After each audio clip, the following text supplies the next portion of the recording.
Hey, guys. Welcome to the Snark Lounge. It's Sunday night, and that must mean you're here. And if you're not here, how you listening to me? Guys, we got a good show tonight. We're going to bring on some guests. We're going to be discussing things I like about China. You remember last week we talked about things we didn't like about China, so we're bringing it full circle. Tonight's things we like about China, because, of course, living in China can be more invigorating than a Coca-Cola and a high colonic. So I'm going to go ahead and bring some of our guests in. We have Roman. Hey, what's up, guys? How you doing, man? Pretty good. Just hanging in there. I'm doing pretty good. So Nice. Good to Roman Roman, why don't you tell everyone a little bit about you? All right. Long story short, I like slow walks on the beach. I like listening to. No, I'm kidding. My name is Roman. I'm from New York City, from Brooklyn. I live in Wenzhou, China, in Zhejiang province, and I came out here about 2017, on and off. Started living full-time 2018. I play drums in a band. I'm a photographer. I currently teach English, unfortunately. And then, I like to skateboard. That's pretty much it. That's my life in a bubble. Nice. Or a nutshell, whichever. Yep. And I saw your cat was running around behind you a little bit ago there. So yeah, we'll get her back, I'm sure. She'll come visit. Oh, yeah. Fellow cat lover, of course. And we're also going to bring my wife in. Now, my wife, she seems to have strong arms, so we'll bring that in just a little bit. I also want to welcome to the stream the man, the myth, the legend. It's Alex. Oh, no, I didn't know you were on this. Great. Yes. It's the Wenzhou boys. So, one night only. Yeah. So, look at this. Oh, you put the. Yeah. What is that? Show us that. What is that? That's Mongolian baijiu. We got some horns over here on the thing, on the case. It's just a fancy case, but it's some good baijiu in there. We're gonna be drinking that tonight. How much baijiu will that hold? Not very much. Not enough is the correct answer. I think I've got the bottle that goes inside it somewhere up here. You've got the matching one. Yeah, no, that's not the one that goes in. That's just another one. But we have matching one. That's there's another one. There we go. Let's see. This is from this is from a recent client of ours whose brother-in-law owns a Mongolian lamb restaurant. And all I'm drinking is water tonight. So I got coffee too. Don't worry. We'll keep it. There we go. So I was going to bring Bunny in now. My wife seems to have strong-armed someone else into the conversation here. So everybody welcome my wife and Senior Snarky, my dad. Nice. It's a family affair. All the way to us from Hong Kong. Soldier. Wait, well, pleasure. Where did my little wife go? So. Why is your little wife here? There she is. What's up? She's hiding in the background. So hi. So all right. So I'm watching you, okay? I'm watching you. Like she's always watching. Are you not going to sit down with us today, Bunny? It rhymes. She's going to sit down. So, all right. So, Dad, where are you coming from today? I'm in Hong Kong, and in Hong Kong for a while now. I'm still here. Still there. So and still here. So, Dad's been in Hong Kong for a little while. When did we move to Hong Kong, Dad? 1991. It was a Thursday, you remember. Yeah, I think it was a Thursday. It was a Thursday. So yeah, so I've been here about 28 years. There we go. Wow. So awesome. So Bunny will probably sit down, or maybe not. She may just be floating around. Well, today, guys, let's say we got a couple of comments here. So hello, everyone. So Daja, how nice. So Uncle Foreigner's in the house. So get out, Brooklyn. That's where we're from. Hell yeah. What's up? Representing Bed-Stuy, Brooklyn. Uncle Foreigner surprised me because he identified my comic style immediately from my influence watching or reading Mad magazines as a child. So, yep. Tonight's Snark is a really big shoe. True story. So, guys, we're talking about things we like about China. Says we don't, we can always talk about the negative, but it's much more fun to talk about the positive. So, we're going to start talking about my favorite thing in China: food delivery. Food delivery. So, yeah, Alex, tell us about that food delivery. What are you thinking about that? Food delivery is great. Like literally any time of night, any time of day, you just hop on your phone. There's a million different apps, all offering a array of different discounts, and bam, you've got your food pretty fast. Usually, sometimes you get the occasional like hiccup where somebody's driven around with the pizza a bit too fast and cornered a bit too hard, and it's stuck on the inside of the box. But generally, it's all right. It's pretty good. You can literally get anything you want. And the best part about it is you can literally get anything delivered. And if the shop itself doesn't do delivery, you can just go and pay this guy. We have this service called the Running Man service, and you can just pay him and say, go to this shop, collect this, go get me a coffee from Starbucks, go there, do that, and then come back here, and he'll just do it.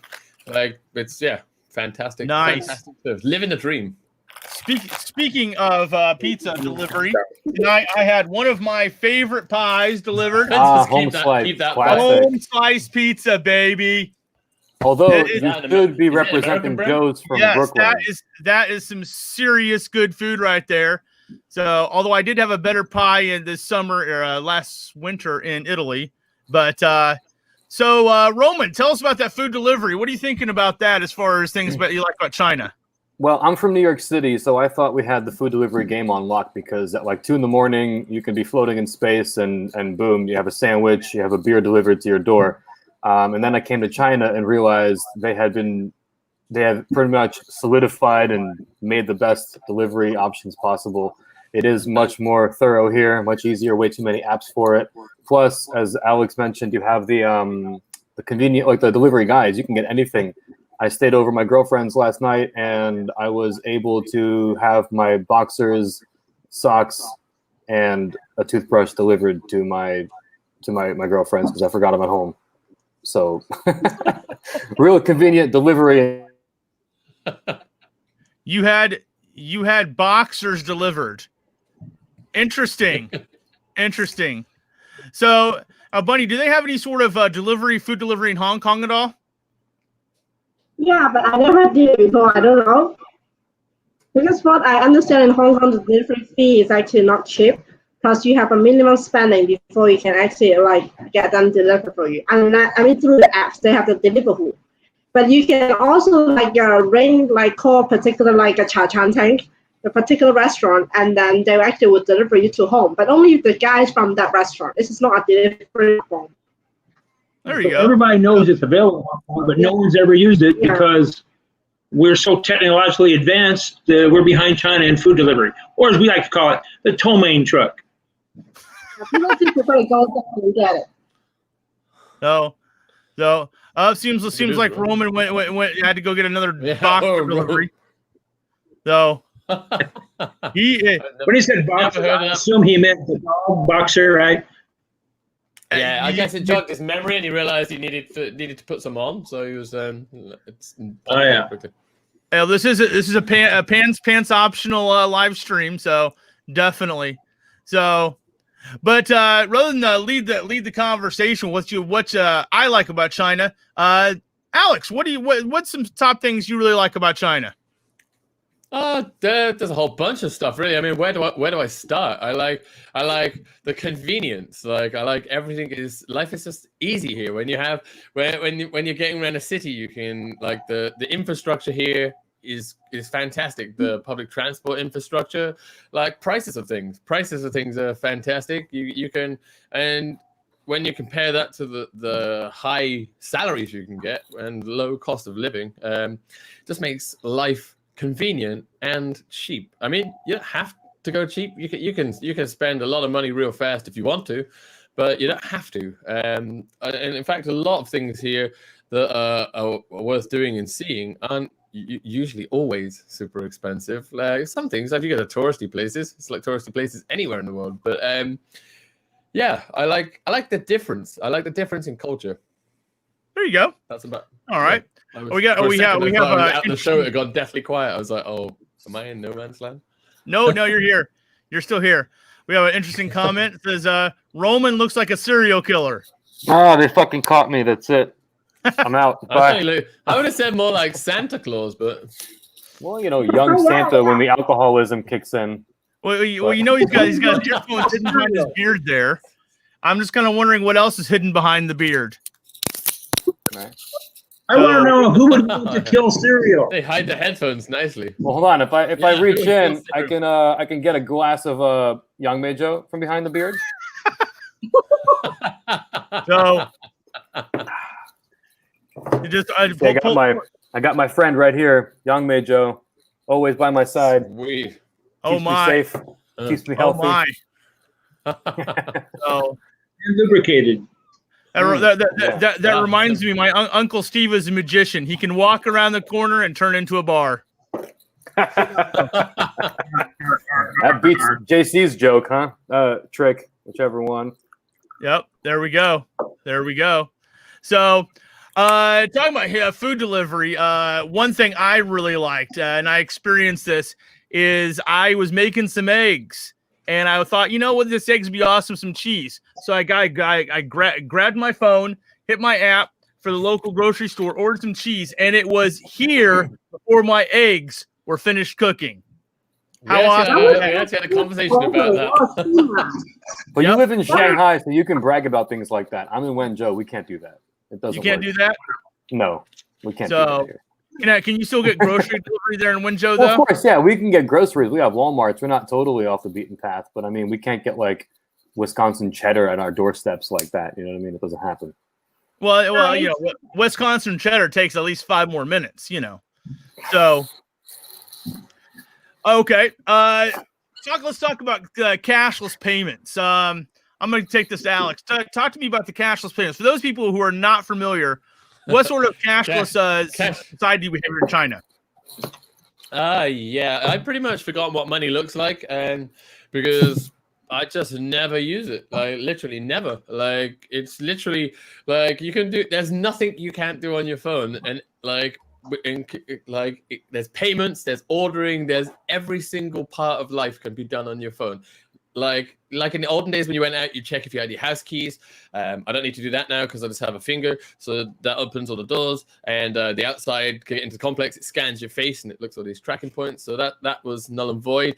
They got rid of money essentially. There is still occasional things you need money for. Like the transition was kind of took to being complete payment free took I guess a year or two.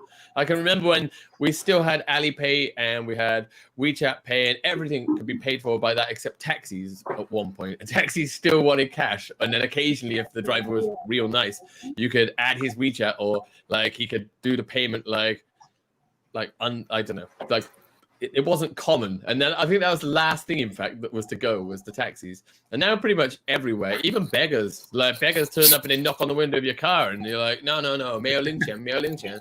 And they're like, oh, here's my, ma. You get like, oh, great. Like, now they've even got that. I can't even, my phone's got no battery. Oh, I've got a charger.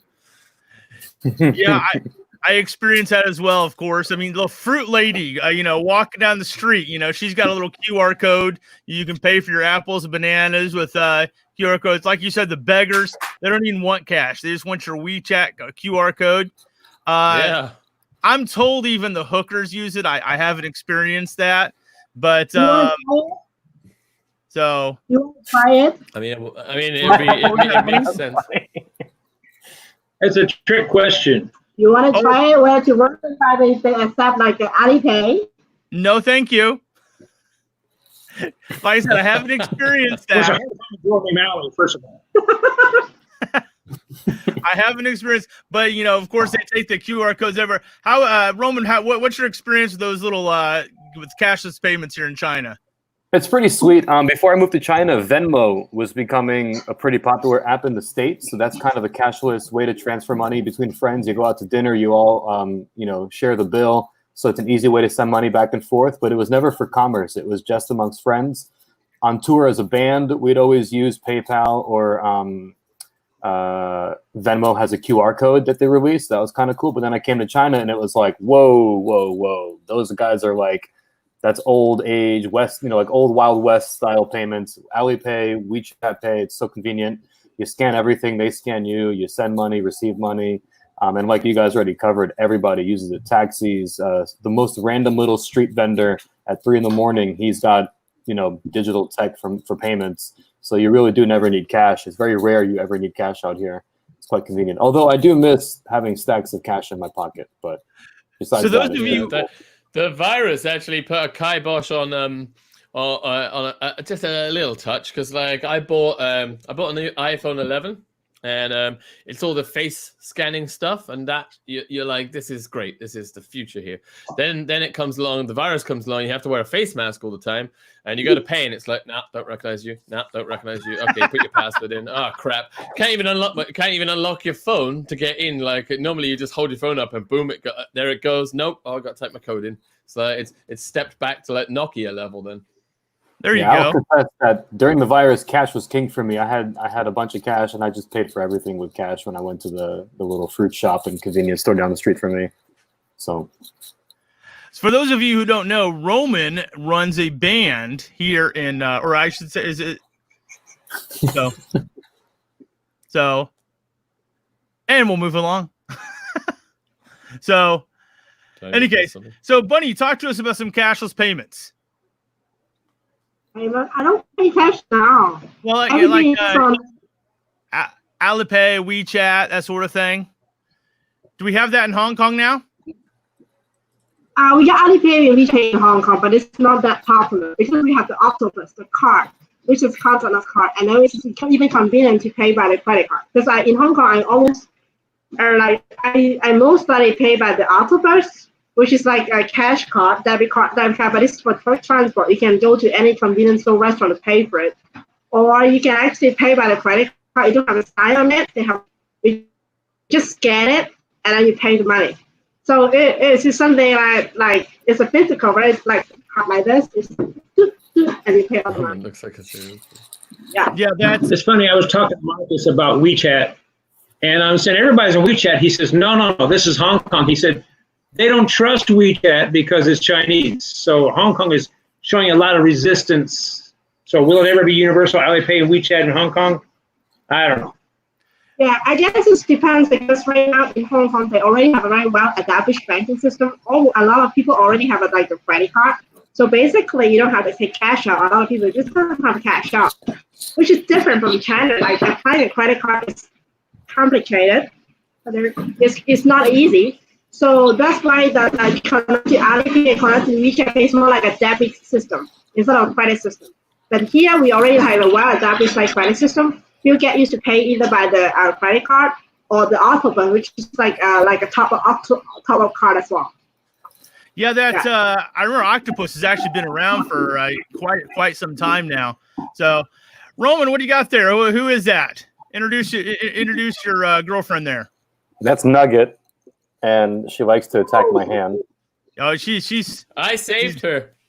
Yeah, actually, that's the story. Alex was walking home. Well, you can tell it, Alex.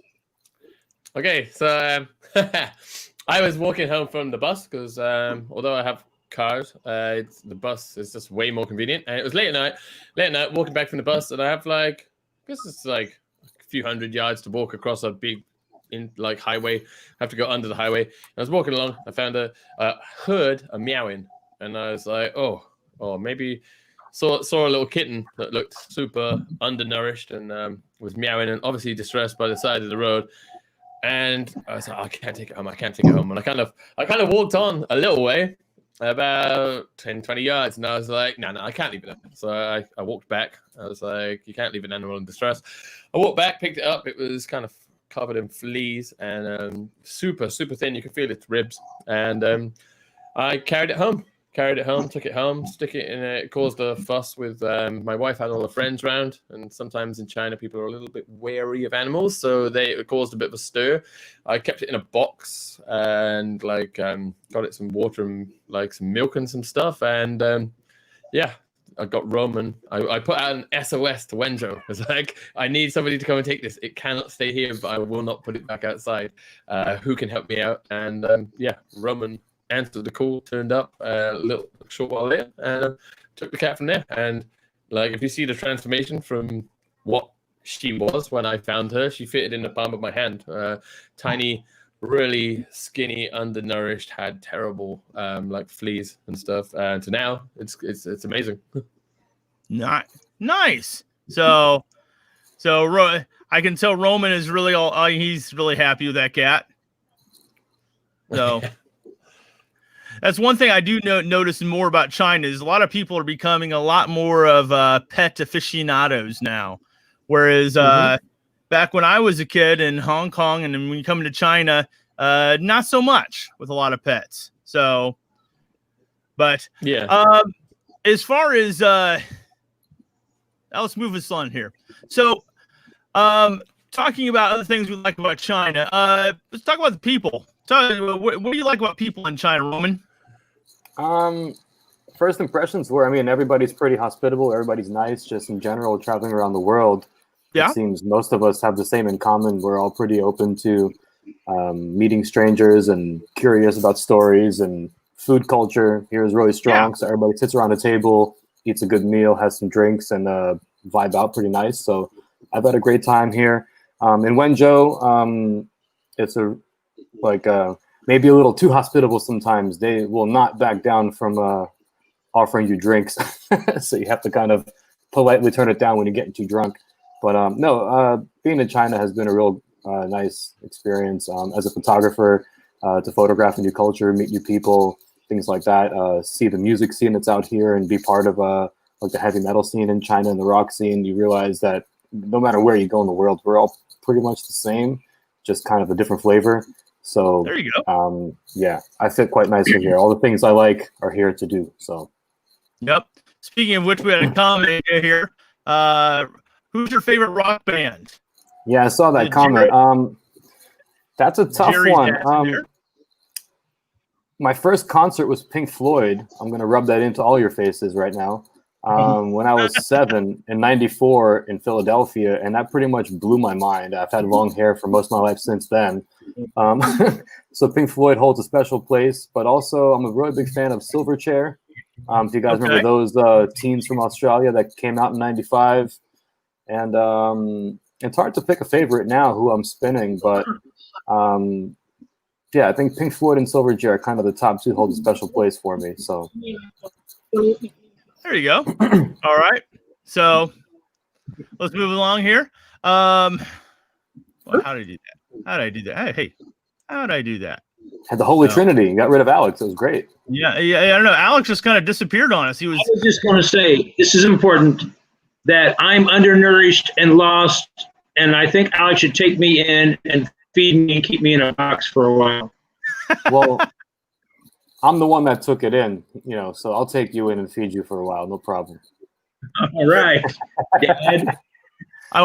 Yes, well, you might put him to work, make him clean your house there too. So you never know. So I'll put this out to Bunny and Dad, of course. What do you like about the people in China? So, Bunny? I'll tell you what. When I'm in China, I feel like a rock star. I'm serious. I went to, where was it? Guangxi province. And I'm out on this farm, touring this farm. These people make 200 kwai per year. And their village, Fred Flintstone wouldn't live there. And they said they'd never seen a white guy before. And I feel like I should be signing autographs. And I've noticed, like, a lot of people point and stare and laugh. I'm kind of used to that. But you always feel like really important. I don't like when you go to get a train ticket and a cop will sort of push all the way so you can get in first. I don't like that. But you feel great that, hey, I must be important because all these people smiling at me. Some are laughing. Nice. Next. There you go. Alex is back. So I'm back. I have no idea what happened. That's actually That's his friend. guys Somehow remember me expected to from- come back and Johnny would be there, you know. So all of a sudden Johnny's like, "Hi." Yeah, Johnny's my alter ego. Yeah, there we go. So it's true. We've Right. never actually seen the two of them in the same place at the same time, I don't think. Yeah, it could be a clone in the video, right? It could absolutely. You never know. So, Bunny, talk to me about people in China. What do you like about the people in China? I guess one thing that when start new things, like just like we talk about idea in Japan, right? Even though I'm senior, so like let's say you open a new restaurant like the Popeye, so people will just queue and then try the new thing. It doesn't matter what it is. It's still not concept, but whenever it's like start with new things, they're willing to try it. It's really, I really appreciate it. It doesn't matter whether young people or senior. Yeah. Let's look at me. There you go. So, one thing I've noticed though is, especially kids, or especially in Shanghai, they're always super friendly. You wave at them, and a lot of times they'll come up and wave, and they'll come up and they want to touch my beard a lot of times. So, do you ever get that, Roman, kids just wanting to kind of touch your beard? Oh, dude, all the time. I mean, in class when I'm teaching, they're always amazed at the beard, and like they see the arm hair and they're just like, waving their hand through it. It blows their mind. But I mean, I try to not let them just grab at it because obviously it's not the best thing to enforce. But well, no, generally they don't grab. They just like, they just touch it. But like one girl yanked out of like 6 or 7 strands once. That was intense. Whoa. But yeah, they are very curious about the beard, and I get a lot of stares. I've had taxi drivers take selfies with me, constantly getting selfies. Well, not so much anymore, but I've had my fair share of selfies with people that are just super pumped to see a bearded foreigner. So that's pretty cool. But yes, one thing I noticed, you don't really see a lot of people with beards in China, unless they're like, of a certain age a lot of times. So yeah, even then, it takes them a while to get out there. Actually, a few days ago, I saw a father walking with his son down the street, and he had pretty much the same size beard as me, just like straight black hair. And we made eye contact, and we just had this like real beard bro down, like nice, head nodded at each other and kept walking. That was it. That's the story, but pretty cool. Nice. People in minis when they beat the horn at other mini drivers and stuff. What was that now? Yeah. Like when you see like classic collector cars, like minis and stuff, and I used to have a classic Mini Cooper, and whenever you'd be out seeing you'd go past somebody in a similar style Mini, they like toot and flash the lights. It's like a thing you do. I guess that's like maybe the beard equivalent of that, right? Yeah, but the motorcycle wave you do, have the beard nod going on there. Yeah, nice. Okay, we got a couple of comments here. Let's see, Alex is such an animal lover. Animal lover. True story. Correct. In many more ways than one. So yeah, I mean we could go through some of these comments a second. I just want to say hello to a couple of people here. There's Arthur LC. He's a cool guy. Hello to him. Yep. Hello to Uncle Foreigner. Hello to Stephen Lee. Yep. And this is China, obviously. And Shenzhou, he said he's watching Blondie in China's her stream, I guess. That's a solid choice. Spoiler, shameless plug. On the 26th this month, myself, Blondie in China, and Miriam in China are doing a live stream together. So that should be fun. If you like those two people, we're going to be discussing countryside versus city living in China, which should be fun. Oh, that should be interesting. Yeah, it should be. It should be indeed. Although I have to butt in. I need to ask Uncle Foreigner where he saw Pink Floyd, because that's cool. That's important. That is totally. Hopefully cool. he's listening and can answer that. I want to know where you saw Pink Floyd. There we go. So there we go. So he said I saw Floyd. It doesn't necessarily mean Pink Floyd. He could be talking about any Floyd. Well, it better be Pink Floyd, otherwise we're going to have one that started a riot. You never know. Here we go. What's happening, Snarky? Did Bunny leave you for a younger man? Yes. Oh, nice. Slam the door right there. Do you think the band is more attractive? Burn master. Oh my god. Yeah, somebody's. Yeah, I'm gonna have to get some flames put out that sick burn there. So get some hot cold water on that sick burn. So you're gonna get a knock on your door, buddy. What was that? You're gonna get a knock on your door, buddy. Yeah, He's in trouble. Could be. So the Good Life is saying they're friendly. Chinese people are friendly because they want to practice their English with you. True story. I do get that a lot. As a matter of fact, a couple of years back, when my first times in Shanghai, I walked into convenience stores, a Family Mart. I was in a middle-aged lady behind the counter, Chinese lady. She looks up at me and she's like, "What you want, honey?" Just perfect English. It's like, wow, didn't see that coming. So that was kind of fun. So we have German Cinephile. So that band is fantastic. That's what I really think. By the way, which one's Pink? So presumably talking about Pink Floyd. Of course, yeah. They're making a little reference I was going to say, I'm kind of pink. I've been out in the sun. To a lyric. That's a lyrical reference tonight from Pink Floyd. Very nice. There we go. So moving along here, of course, we're talking about the people.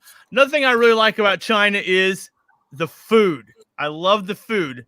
In Shanghai, we can get just about anything. So, Bunny, tell me about the food in China. What do you think? Delicious. Delicious. I guess the most important part is they have a lot more variety. Even though it doesn't matter, it's just the German food, American food, Mexican food. Oh, in Shanghai we have a few decent, very, very nice Mexican food restaurants, and then we still can order different type of Chinese food. Huh? Arriba. What is Arriba? Mexican. Oh, Arriba. But it's just it's not expensive one. I mean, it's less than 200 per person. Around 100 per person, you still get a lot of Mexican food. But if you like cooking, you can order the ingredients. Like even though it's for Mexican food, Italian food, you can order the ingredients very easily. That is something I like about like the ingredients, the herbs, the seasoning. You can order it so easy. You know what I think is cool is that at the airports and train stations, they don't overcharge you. You used to pay the same as you anywhere else. Yeah. And then, of course, after you eat that food and you go to the hospital, it's the same price as any other hospital. One good thing, no tips, okay? No tips. No tips. So, no tips. No tips. Here's a tip for you, no tip. The no tip thing is a solid point. Like, it just makes life easy. You go and you order, you pay, you get out. It's nice. China has this amazing variety of food that I never think you can find all of it. It's like I guess I've never played Pokemon Go, but I guess it's kind of like that. You're always trying to find new stuff and trying to search it out on a map. There's always something that someone will bring from somewhere. And the great thing here is with people, they'll always bring stuff from their hometown, and because hometowns are so varied and like wide and far between, like there's always something new which will be given to you. Like my wife's colleague came back and she had some stuff from a place called Tangnan, which is it's part of Wenzhou, but it's one of the counties, so it's nowhere like quite like the city.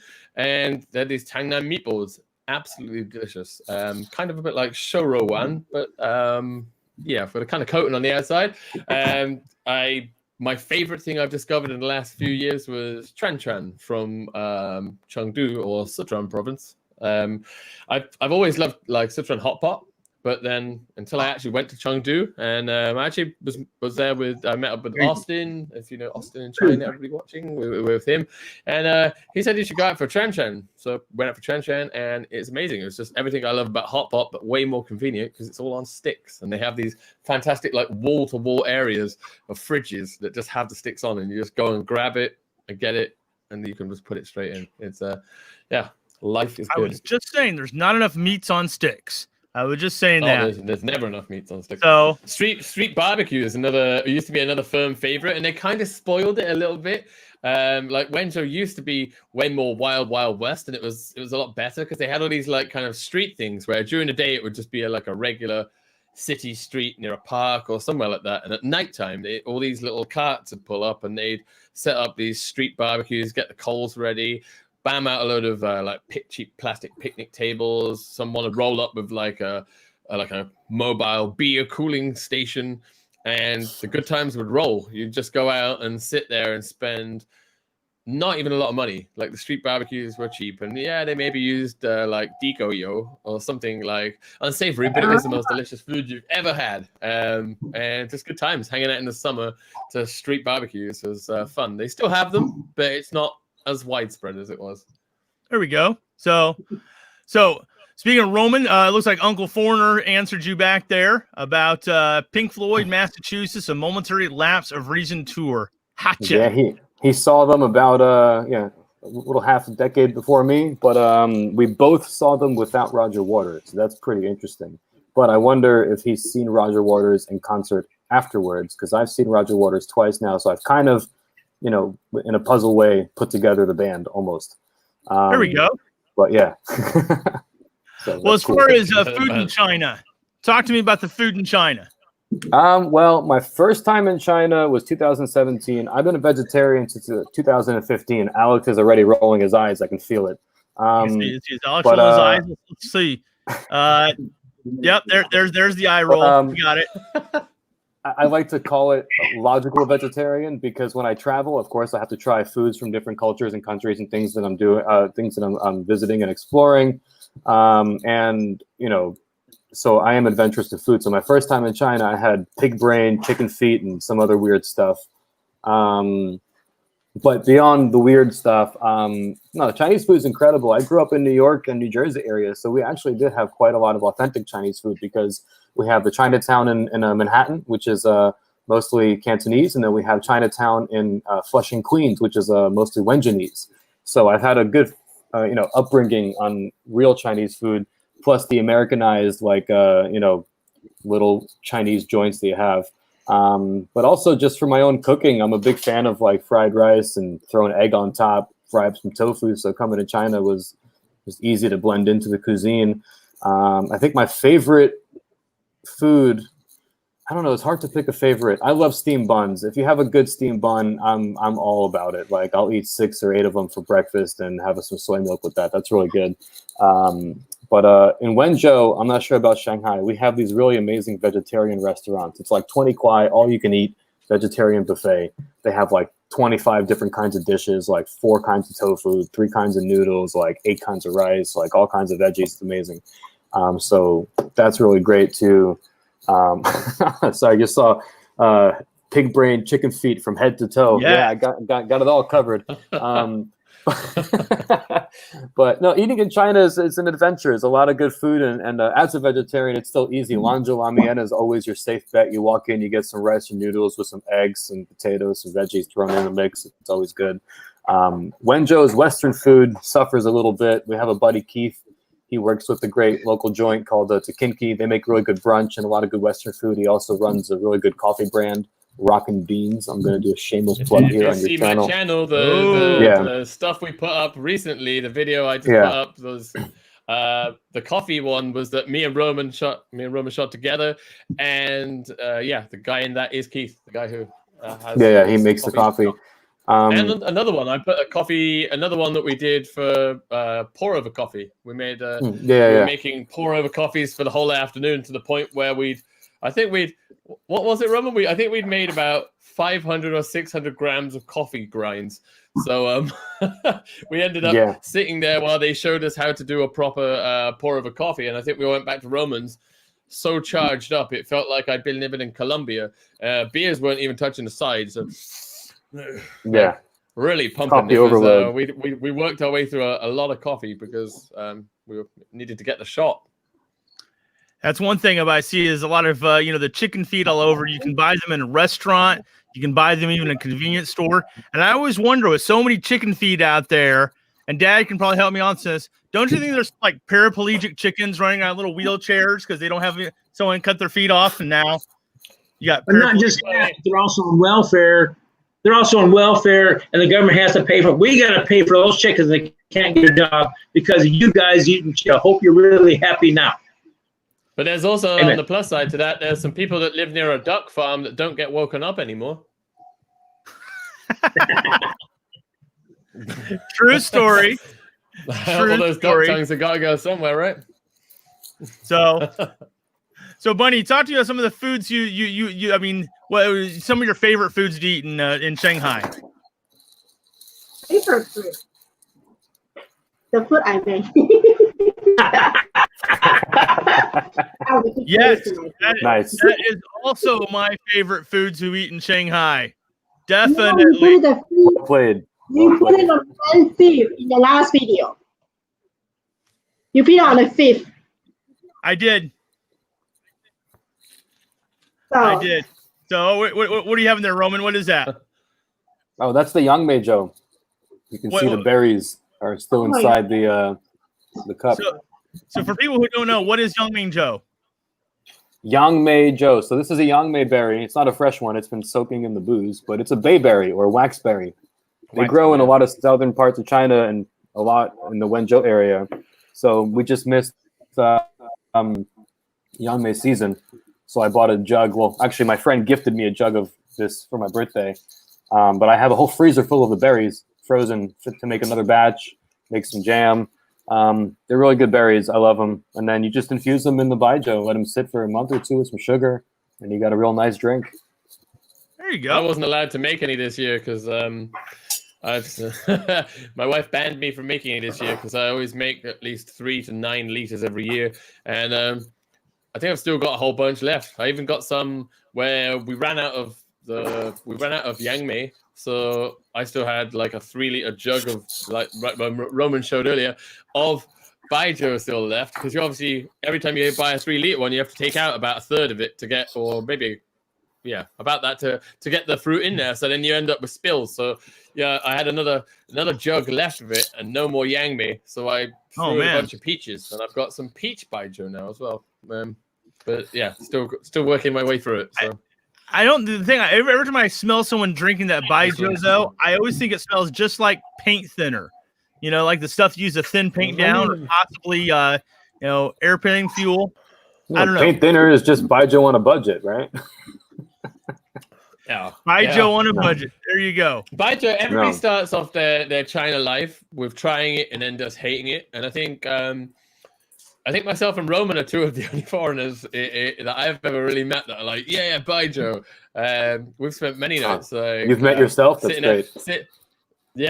Sitting outside, drinking baijiu from like a 3-liter bottle, and eating street food kind of thing. There you go. Baijiu's nice. It smells like nail polish remover. Well, no, come on. So I guess if you get the cheap stuff, it's like vodka. If you get crap vodka, it's gonna suck. But there's good vodkas out there. It's the same thing. There you go. I mean, if you were drinking nail polish remover, you'd be wasting your money because it's way more expensive. Fair enough. You can get a good thing at baijiu for like 5.5 RMB, like some agricole, which is like 56%. Like 2 bottles of that, and you're sorted. There you go. Well, let's move this along. Let's talk about public transportation. That's one thing I love about China is public transportation. So, Roman, talk to me about public transportation. What do you think about it? Well, I'm from New York City, the city that never sleeps, and we're one of the few places in the world that has a 24/7 public transit system. So I'm a hard critic of public transit, and I love transit in China. My only issue is that it's not 24/7. It blows my mind that cities as large as Shanghai, Shenzhen, Guangzhou, Beijing all have these incredible transit systems, like full bus networks, metro systems, and it's not 24/7. Just give us the 5 hours that you close it. Let it happen. It'd be incredible. But that aside, it's incredibly easy to get around this country. Flights are cheap and connect to all kinds of cities. And all the way from the top tier cities down to even smaller towns and cities around Wenzhou, you can really get around quite easily. There's always the next level down of transit that's pretty well thought out. Whether it's a bus system or a local shuttle network, there's always a way to get there. Maybe they have less frequent trips, right? Maybe you only have like 4 buses a day, but you can go down to a village level and there's public transit that gets you there without having to use a taxi. Whereas in America, there's literally just transit deserts, and it's awful because people either have to depend 100% on their own vehicle or really predatory taxi systems that just overpriced taxis aren't dependable. And I love transit in China. It's if we can get the systems we have here in the States, that would be incredible. I would change those little 3-wheeled jobs are amazing. Little tuk-tuks? Is a tuk-tuk a Thai thing, though? I don't know if the same word transposes over here. I don't know. We don't have them in the city centre anymore. Unfortunately, they banned them, I guess, because they were getting a bit dangerous. But if you go like out where I live on the edge of the city, and you're getting sort of more out of like the main part of it. If you go over to like Mixi Mall, which I guess every city in China has at the minute, which is, I'm pointing this way, like you know where it is. But somewhere over here, a couple of kilometers over this way, there is Mixi Mall, and they still have them like in those kind of places, and they're really cool because they're cheap. They're fun to ride unless the guy is driving ridiculous. It's just a pleasant experience on a lot of those things, especially on a nice summer's evening. So, Dad can probably remember, what was public transportation like back when we moved to Hong Kong in '91?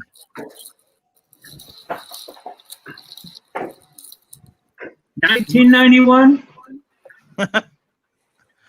Remember, there wasn't a whole lot of public transportation back then, or it was kind of different anyway. Yeah, no, I remember the town I lived in China. I didn't live in a big city, but a town. They had these motorcycle taxis everywhere. I call them mosquitoes because they always buzz around the bus stations, buzz around the buses. And those things, I've seen a lot of wrecks, and I never saw anybody walk away from one. And finally, the government banned them. You know what that means? Government bans mosquitoes. That means only people that have police friends are driving them. So that's half the people. But extremely dangerous, and people have the drivers there have no sense of personal safety. They just think they're all Superman, and they just drive crazy. And so instead of making laws and enforcing laws, they just ban the motorcycles. And then public transport, began to mature. I like the public transport. The thing is, though, it was so, and the buses might be 2 minutes apart and then 30 minutes. You just could never guess when they're going to be. And the big cities are probably more regular, but in the smaller towns, it's the bus I took, number 18, I took a lot of times, runs every 30 minutes. And more than once, I waited an hour and a half for it. But it ran every 30 minutes. It's one night thing. Shanghai has the most complicated, extensive bus system in the world, I'm told. So that's pretty cool. But the bus, the systems in Hong Kong, fantastic for me, especially just the tube because it's hyper British influenced, obviously. So everything in Hong Kong is just fantastic. It's got that lovely blend of Chinese styles and the UK sort of styles, and the subways are pretty on point with like a lot of the ones like in London, for example. So Hong Kong actually has. I love Hong Kong. It's one of my favorite cities in the whole world, I think. Yeah, the trams in Hong Kong are over 150 years old. The ding ding. So, matter of fact, Bowen saying public transportation #Stein Hong Kong. So if you're interested in the trams there's a fantastic video by is it Brandon Lee? Not Brandon Lee as in the martial artist guy. There's a film guy. You can search for his YouTube channel. He's a guy who is, I think he's a mixed guy, but he's lived in Hong Kong for a lot of his life, and he did a very cinematic piece on the whole of that thing. He went in and saw where they rebuild them, and it's like people riding them, and it's just fantastic. It's definitely worth checking out. Have a search on YouTube for sure. There we go. Here's a question for everybody. What is the reason why all cities, presumably in China, don't run the subway 24/7? It's actually most of the world. I think there's only there's less than, no, I can't imagine it's a money thing because most cities that don't have a 24/7 system, the transit shuts down at like midnight and is open by 5 or 6 in the morning. So it's a short gap.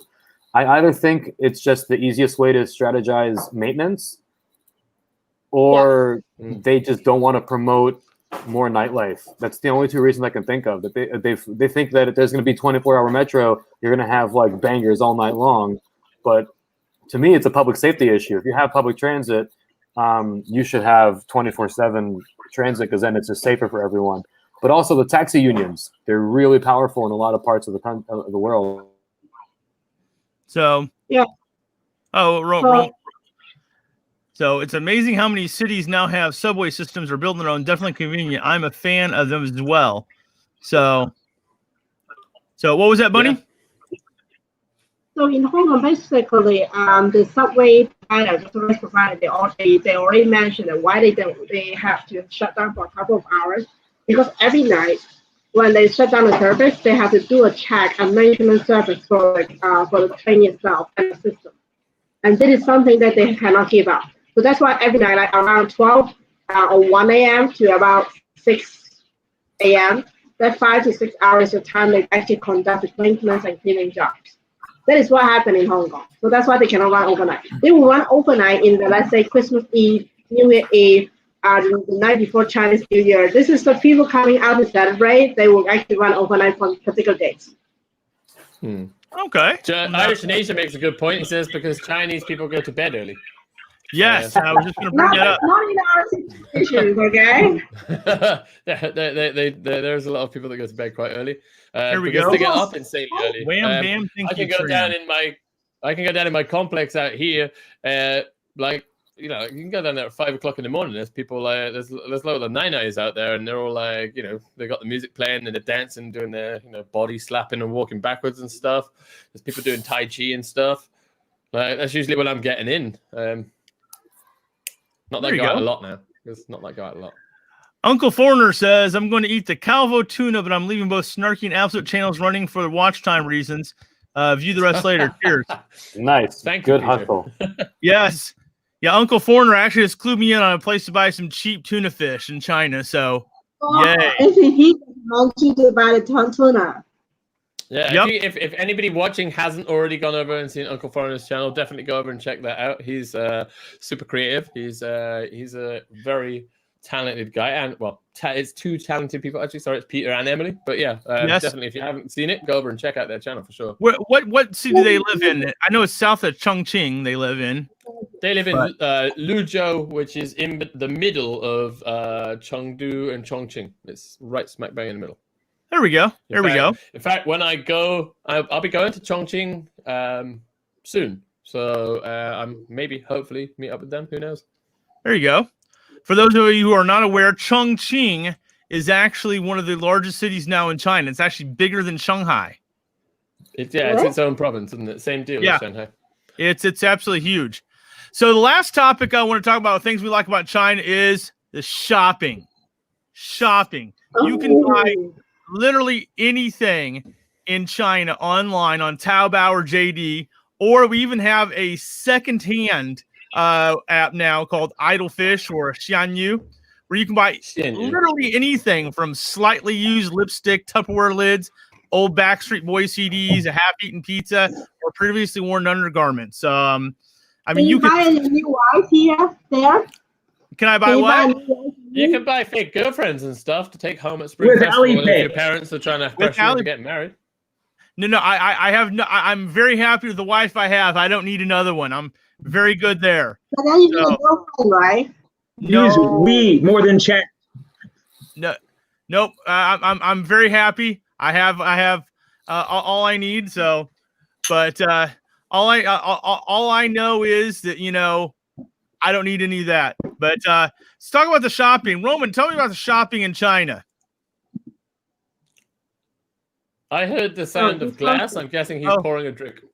I think he's frozen. In 1,000 frames a second, because that's how slow he's moving.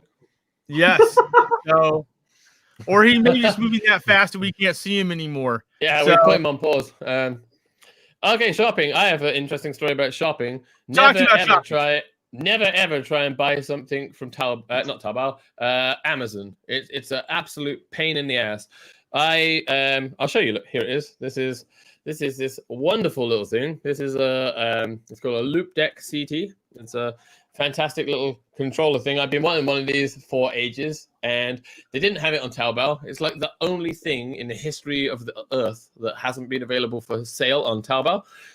So I could find it on Amazon, and I thought, oh, this would be great, wouldn't it? I'll just I've made a bunch of money from the affiliate links on my YouTube channel, and I thought, you know what, I'll just buy that and get it sent over, and it's like $700 or something. And they sent it out. You can track it, at least in the America side of it, and it got to JFK Airport maybe, or LA or somewhere like that, and it suddenly said your order's being cancelled because it got damaged, it's being sent back, you're gonna have to wait for a refund. So 3 weeks later I got my refund, and that COVID-19 had hit in, so they weren't sending it to China. So I ordered it again when it was available, and it got sent, and I waited like a month and a half, and on the day it was supposed to be here, nil point, no dice. A few days later, they say it comes up as the status is it's delayed. It'll be here by the 12th. That comes, it's lost. So I phoned up the Chinese, like the Chinese hotline to see where it is. Oh yeah, it's arrived. It's in the customs, but you will never get it. Never. Like why? Because when you applied for the customs docket, which they send you immediately afterwards, and you selected passport and put pictures of your passport, that means you can never get it because it can only be Chinese citizens. And I was like, well, that's fantastic. Why did I get given an option I cannot use?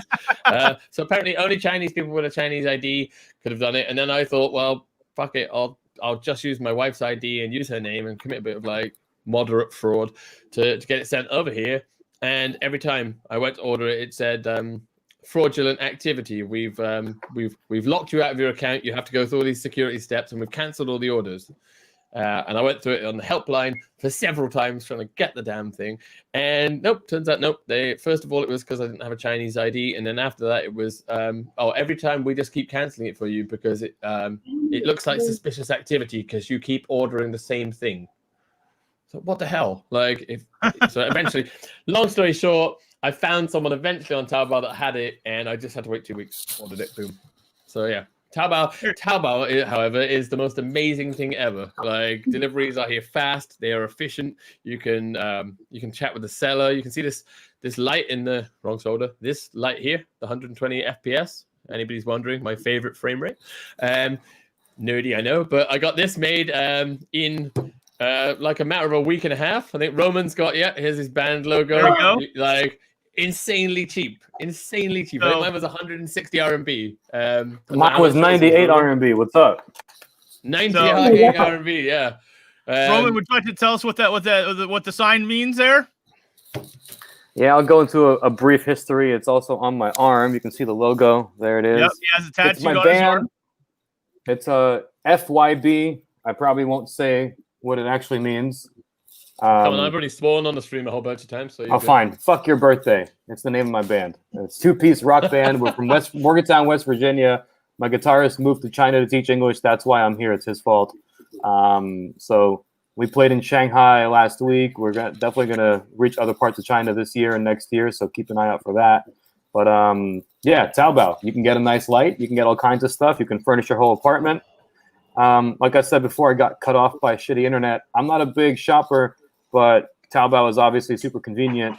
Sometimes too convenient. You feel like an asshole when you realize you have like 17 empty boxes that you need to get rid of. For me, Taobao is it's got to the point where if you don't have a Taobao delivery, and because you can go on Taobao and you can find your orders, and there's like the ones that have been sent out, and there's a section that's sent out, and then you click and you can see where it is, and it tells you whereabouts in China it is and what day it's going to arrive. And I kind of like that kind of chase and waiting. So sometimes I just buy stuff just for fun. That reminds me. After this, I can go out and I bought a leaf blower. You bought a leaf blower. I bought a leaf blower because what are you going to use a leaf blower for in China?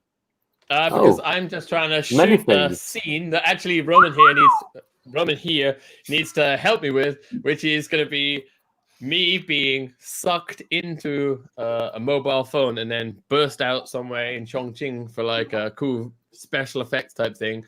And at the point where I'm going to everything will be green screened, everything will be it will look pretty cool if I can pull it off.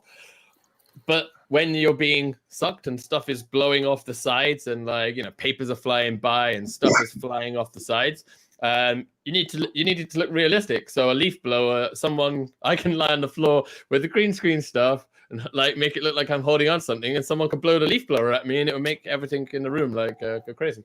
I thought it'd be one of those things where you kind of walk into the subway, it's like, hey, I got my leaf blower. What are you doing? Well, you don't have a leaf blower on the subway, you know? I mean, there's whole endless possibilities that you could do with a leaf blower. I think it's cordless as well. I'm not sure. Well, I guarantee you get a seat with one of those, definitely. So it also can what's the other thing? It sucks it in and like grains it up into like stuff, and there's a bag, so it can do the opposite as well. Well, yeah, you can use that to make your coffee, right?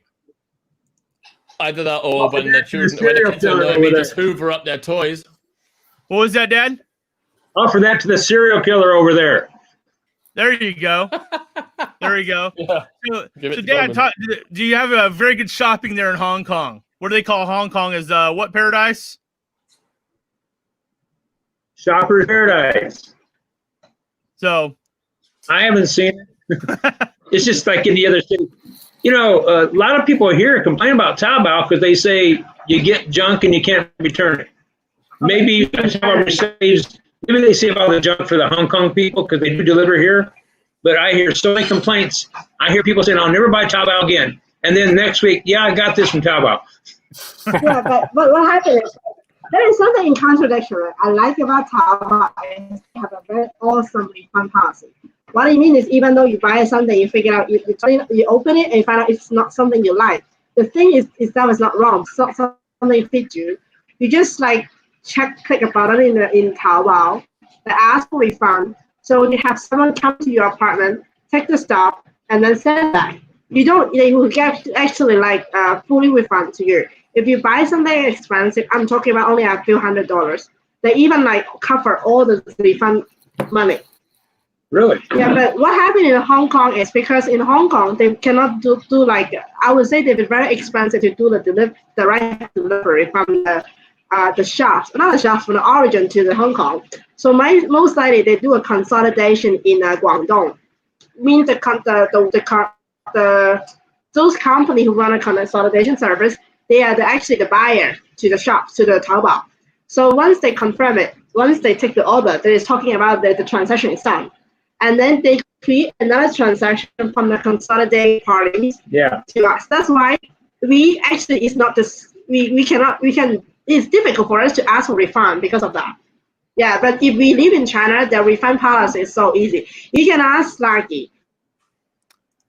Well, interesting story about that. I actually just bought, I know I shouldn't be drinking them, but I saw some cherry Coke, and they was all around China last year, but now it seems like it's not in the shops anymore. So I saw cherry Coke on Taobao, and I'm like, I could buy that. So I bought a box, right? And when it arrived, someone had opened the box and taken one out and sealed it back up. Oh my God. So kind of reminds me of a story when I was a kid. We were driving to California. Remember that, Dad? And someone stole one of our Cokes. He's frozen. He's frozen. So sorry, let's have a look at some of the comments a minute. Say hi to John S. John S is always he's been a loyal supporter of my channel. Great guy. And also Irish in Asia, I just actually sent him the link for the LED sign. So yeah, there you go, man. That's somebody here. Who the hell would buy a half-eaten pizza? I mean, it depends. I was gonna get to that. Who would buy a half-eaten pizza? It's called a Pac-Man pizza. It's called a Pac-Man pizza, man. You know. Well, that's not a half-eaten pizza. That's like a third eaten pizza if it's Pac-Man pie. It depends on the half now, doesn't it? Yeah. Also, like, come on, we all eat pizza the next day, so like, why wouldn't you buy a half? Yeah, you buy a pizza, and and it's okay. Part of it, the cat's not interested. So what do? You turn on, you sell it, on the idle fish, half-eaten pizza, and you recoup some of the money back, right? That makes sense. Yeah, Shenyu is a true story. That's a interesting place. It's great to buy stuff there, but as a seller, it's pretty brutal. Like, it really is brutal. I sold when I moved from APS-C to full frame.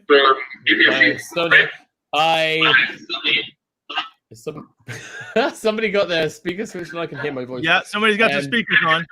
Yeah, I can hear my voice. That's weird. Anyway, when I switched from APS-C to full frame, I sold my lenses. I wanted to sell my lenses as fast as possible so I could buy full frame lenses, and I sold them on there. And it's a wonderful thing as a seller because you are literally connected into like 1.3 billion people, and you get bites straight away. Within 5 minutes, I had hundreds of comments flooding in. But people are brutal. Like here's your asking price of say like 6,000, and they're like, how about 50 RMB? And they just keep going and keep going and keep going. And they're like, oh yeah, to the point where you just have to ignore people. That was the only time I managed to get that's the only reason I managed to get the price that I wanted was I just stopped even replying. Because as soon as you reply, they've always got something else to say. But yeah, it's a cool place. It's a cool marketing place. There's a lot of stuff. It's kind of weird. They sometimes have brand new stuff that people try and sell on the second hand part. It's kind of weird. But yeah, it's interesting. It's good. So we got Dad back. We were talking about that, my experience having a Coke ripped off out of, when I got my package in. I kind of reminded me of that story when I was a kid. We were driving with those Cokes. Dad, can you tell us that real quick? Well, we were in Oklahoma going to California, and we bought a flatbed truck, a one-ton truck that we're going to sell in California and make $1 million. And it was a one-way trip for us. And we bought a whole bunch. Coca-Cola came out with copy Christmas Coke, and they redid Christmas Coke. And we bought, I don't know how many cases, a whole gobs of them. And we were parked at the gas station, and people out behind, walking past the truck back and forth. And we noticed on the corner that Cokes were disappearing. So I guess people decided we were a concession stand, and we were a charity. So warm memories, huh, Jimmy? Warm memories. Warm memories, definitely. We lost somebody. We lost somebody. Yep. She couldn't take the pressure. Somebody's got their echo on their speakers there. So, guys, I haven't changed anything. In China, we're going to try to wrap this up. I'm going to give everyone 30 seconds for final thoughts. Let's go first to Roman, the man, the myth, the legend. Why you got to choose me first? Final thoughts. Thank you for inviting me to your live stream. First of all, it's kind of my first experience like this, so that's cool. You handled it like a pro. Well, I guess, yeah, I shouldn't have said it's my first time then, but anyway, now you heard it. Final thoughts. It's been a wild experience living in China. I recommend to anyone anywhere in the world, once COVID stuff drops down a bit, or unspeakable virus term drops down, whatever, get yourself out there, get out of your comfort zone, get out of the country you're based in, and spend an extended period of time somewhere in the world, wherever. Just it's always great to do that. So I'm grateful that I came out here just to play music, and now I'm currently living here, and it's changed my life. It's pretty cool. So yeah, travel, do cool things, make friends, live stream on social media or something. There you go. So Alex, final thoughts. You got 30 seconds, sir. It's been fun to live stream with Roman, even though I see him pretty much all the time. This is actually the last time I was on a live stream with Roman, I think, was on Facebook Live at 4:30 in the morning as we drove to time-lapse the sunrise from Chidu Island here. So yeah. We'll do that. That's good times. That was in the old Nissan. That was right. It's always fun. I always, like Roman said, illiterate people should always try. I think a lot of people, especially on my channel, there's a lot of people that have never visited China that have a lot of opinions on it.